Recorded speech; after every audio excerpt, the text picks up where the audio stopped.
மல்லி, கடலைப்பருப்பு, மிளகா வத்தல் வறுத்துட்ருக்கேன்.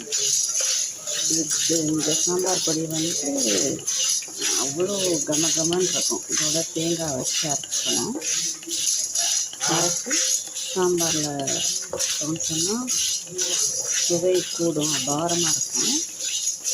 எதுக்காக இது வறுக்கிறேன் அப்படின்னு சொன்னால், பலாக்கொட்டை இருக்குது.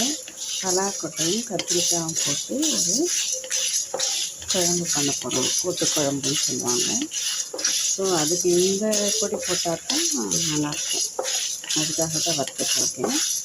இது மாதிரி செஞ்சு வச்சுக்கிட்டிங்கன்னு சொன்னால் நமக்கு தேவையான அளவு சாம்பாரில் போட்டது போக பாக்கி இருந்தால் காரக்கறிலாம் பண்ணுறோம்ல, உருளைக்கிழங்கு, சேனக்கிழங்கு, சேப்பங்கிழங்கு, அப்போல்லாம் இது மாதிரி இந்த பொடியை போட்டு தூவி பண்ணினீங்கன்னு சொன்னால் அட்டகாசமாக இருக்கும். டேஸ்ட்டு செஞ்சு பாருங்கள்.